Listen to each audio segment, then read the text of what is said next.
ആണ്ടുവട്ടത്തിലെ 6-ാം ഞായറിലേക്ക് വചനയാത്രക്കാർക്ക് സ്നേഹപൂർവ്വം സ്വാഗതം. ഇന്നത്തെ ചിന്തകളെ 7 പോയിൻ്റുകളായി ക്രമീകരിക്കുകയാണ്. 1. ആമുഖം. പലസ്തീനയുടെ വടക്കുള്ള ഫിനീഷ്യയിലെ 2 വിജാതീയ പട്ടണങ്ങളാണ് ടൈർ, സീദോൻ. ഇവിടെയുള്ളവരിൽ ഭൂരിഭാഗവും വിജാതീയരാണ്. ഇസ്രായേലിന് വെളിയിൽ യേശുവിനുള്ള ജനപ്രീതിയുടെ തെളിവാണിത്. സമതല പ്രസംഗം പുതിയ ഉടമ്പടിയുടെ ഉന്നത ധാർമ്മിക നിലവാരത്തിൻ്റെ രത്നചുരുക്കമാണ്. സമതല പ്രസംഗത്തിൻ്റെ കാമ്പ് ശത്രുസ്നേഹമാണ്. ഇതിൻ്റെ പ്രചോദനമാകട്ടെ നമ്മോടുള്ള ദൈവത്തിൻ്റെ കരുണയും ആവശ്യക്കാരനെ സ്നേഹിക്കുക എന്ന യേശുവിൻ്റെ പ്രബോധനവുമാണ്. 2. സുവിശേഷ ഭാഗ്യങ്ങൾ. സൗഭാഗ്യ ദുരിതങ്ങൾ മനുഷ്യൻ്റെ സാമൂഹിക, സാമ്പത്തിക, സാംസ്കാരിക, രാഷ്ട്രീയ അവസ്ഥകളോട് ബന്ധപ്പെട്ടിരിക്കുന്നു. ദരിദ്രർ സമ്പന്നർ, വിശപ്പ് സഹിക്കുന്നവർ സംതൃപ്തർ, കരയുന്നവർ ചിരിക്കുന്നവർ, പുറന്തള്ളപ്പെടുന്നവർ സ്വീകൃതർ എന്നതാണ് നമ്മെ ഓർമ്മപ്പെടുത്തുന്നത്. 3. ദരിദ്രർ. സാമൂഹികവും സാമ്പത്തികവുമായ അവസ്ഥകളെ സൂചിപ്പിക്കുകയാണ് ദരിദ്രർ എന്ന പദം. ഭൗതിക ദാരിദ്ര്യവും ആസക്തിയില്ലായ്മയെയും സൂചിപ്പിക്കുന്ന ദാരിദ്ര്യ അരൂപിയെയാണ് ഈ പദം സൂചിപ്പിക്കുന്നത്.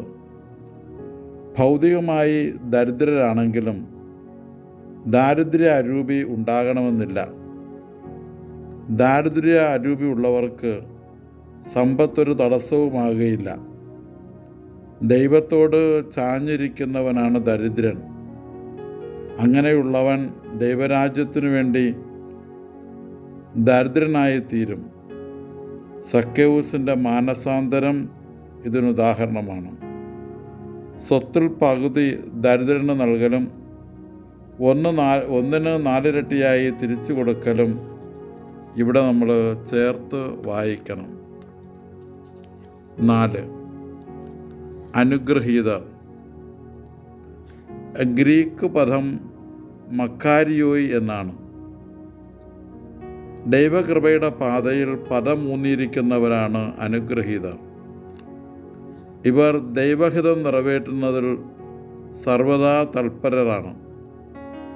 ഇപ്പോഴുള്ള ക്ലേശങ്ങൾ കടന്നു പോകുമെന്ന അവബോധത്തോടെ ജീവിക്കുന്നവരാണിവർ. അനുഗ്രഹീതർ എന്നതിനെ മനസ്സിലാക്കേണ്ടത് ഒരാൾ ദൈവത്തിൽ നിന്ന് ഒരു അനുഗ്രഹം സ്വീകരിച്ചിരിക്കുന്നു എന്നോ ഭാവിയിൽ അനുഗ്രഹം പ്രതീക്ഷിക്കാമെന്നോ അർത്ഥമാക്കുകയാണ്. ഇത് ഒരു ആശംസയോ അനുഗ്രഹമോ അല്ല. അനുഗ്രഹീതർ എന്നതിന് പഴയ നിയമത്തിലെ അഷ്റേ എന്ന ഹീബ്രു പദം ഭൂമിയിൽ അനുഗ്രഹങ്ങൾ പ്രാപിച്ചവരെ അനുമോദിക്കാനും മരണശേഷമുള്ള പ്രതിഫലം വാഗ്ദാനം ചെയ്യാനും വേണ്ടി പ്രയോഗിക്കപ്പെട്ടിരിക്കുന്നു. 5. സമ്പന്നർ. സമൃദ്ധിയും പ്രശസ്തിയുമുള്ളവരാണിവർ. സമ്പന്നർ ദൈവകരുണയും സ്നേഹവും മറക്കാൻ ഒരു വേള ഇടയുണ്ടാകാം. ലൗകിക സമ്പത്ത് അപകടകാരിയാണ്. അത് സ്വാർത്ഥതയിലേക്കും തെറ്റായ സുരക്ഷിതത്വ ബോധത്തിലേക്കും നയിക്കാൻ സാധ്യതയുണ്ട്. സമ്പത്ത് സാത്താനാണ്, ഹീനമാണ്, ദൈവരാജ്യത്തിൻ്റെ ശത്രുവുമാണ്. 6. ദുരിതം. മരണവീട്ടിൽ നിന്നുയർന്നിരുന്ന ഹോയ് എന്ന നിലവിളി സ്വരത്തിൻ്റെ ഗ്രീക്ക് ഭാഷ്യമായ ഉവായ് എന്ന പദമാണ് ഉപയോഗിച്ചിരിക്കുന്നത്.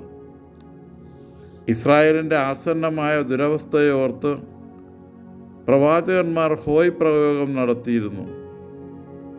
മാനസാന്തരത്തിനുള്ള ശക്തമായ ആഹ്വാനമായിരുന്നു അത്. സമ്പദ് സമൃദ്ധിയിൽ ദൈവത്തെ മറന്നു ജീവിക്കുന്നവരെ കാത്തിരിക്കുന്ന ദുരന്തത്തെക്കുറിച്ച് ഓർമ്മിപ്പിക്കാനും യേശു ഇതേ നിലവിളി ഉയർത്തുന്നുണ്ട്. 7. ഉപസംഹാരം.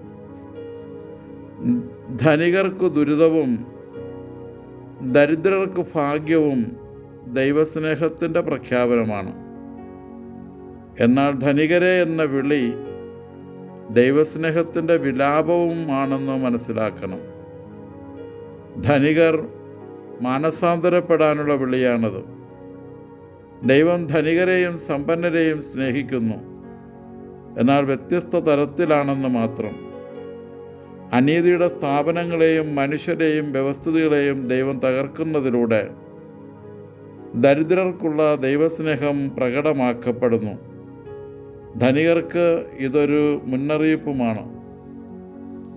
നവസമൂഹ നിർമ്മിതിയിലൂടെ ദൈവരാജ്യവരവ് ആരംഭിക്കുന്നു എന്ന് സൂചനയുണ്ട്. ദൈവരാജ്യത്തിൻ്റെ നിർമ്മിതിയിൽ ദരിദ്രരാണ് ദൈവത്തോട് ചേർന്ന് നിൽക്കുന്നത്. ദരിദ്രർക്ക് നീതി ലഭിക്കലാണ് സുവിശേഷവൽക്കരണം. കാരണം പഴയ നിയമത്തിൽ ദൈവത്തിൻ്റെ പേര് നീതി എന്നാണ്. പീഡനങ്ങളുടെ മധ്യത്തിലും സന്തോഷത്തിൽ ജീവിച്ച് പ്രത്യാശയുടെ തീർത്ഥാടകരാകുന്നവരാണ് ക്രിസ്തു ശിഷ്യർ. ദൈവം നമ്മെ അനുഗ്രഹിക്കട്ടെ. സ്നേഹപൂർവ്വം ഫാദർ നിക്കോളാസ് ടി.